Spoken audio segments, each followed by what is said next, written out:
Hello everyone, this is Kiran.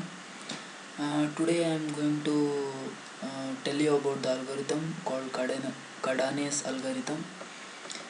This algorithm is mainly asked in many interviews, uh, companies like National Instruments, Yahoo, LinkedIn, Microsoft. These companies ask this question as a technical question as well as a coding problem. So let us see what this Cardan's algorithm means. This Cardenas algorithm is to find the maximum sum of subarrays in an array. For example, consider this 5 minus 3 4 is an array. You have to find the maximum sum of any. If you take any two numbers or any three numbers, you have to find the maximum of continuous subarrays. Maximum sum of continuous subarrays.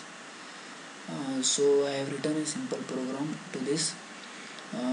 First I have declared the max elements that you can input here is as 100, and this is int main, and all those declarations I have made, and up to the size of the array you should input the size of the array here, and then it will scan the how many elements, depending upon the size it will scan the input, and then declare um, two types, uh, two variables, max so far and current max. Max so far will be updating depending upon the maximum size up till the element which we have calculated the maximum sum, or the up to the element up to which we have calculated the continuous subarray sum.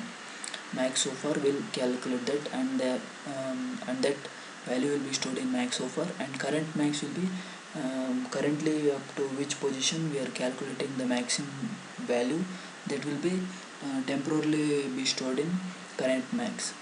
We have taken long because if you give 100 elements and if you give 100 elements as input, then the value will be long, so we have given this type as long, and we are initializing it to as input 0. Input of 0 means this, we are initializing in this particular problem, we are initializing that to the long max so far and current max to 5, and the array will start from 1 and up to 2 it will traverse, and and calculate this value, and finally we calculate this maximum so far value and print this value.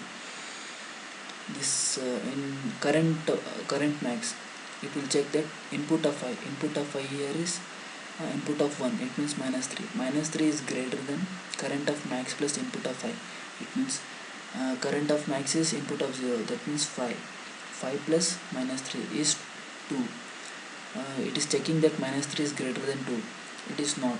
So current of max plus input of 5, that is 2, value will be stored in current of max, and next it will come here, and max so far, it will check that max so far is 5, because max so far is input of 0.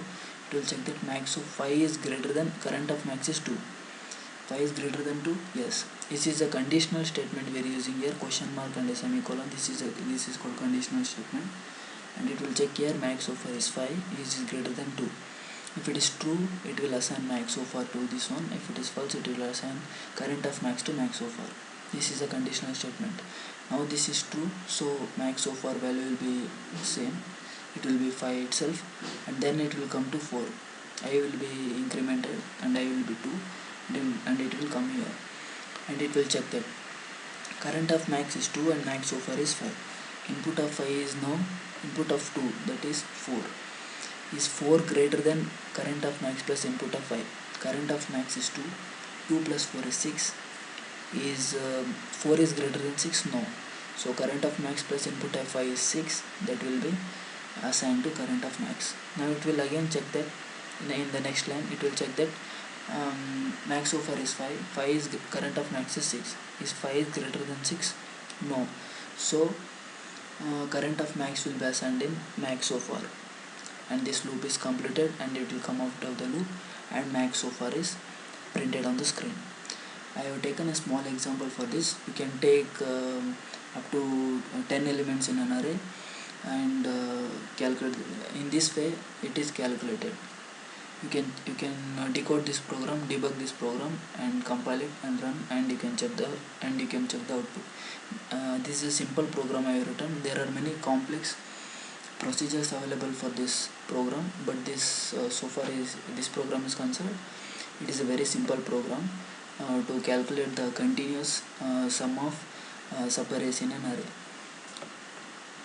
I hope you understand this. I will upload this file in the below link in the description. Please check it. Thanks for watching. Subscribe.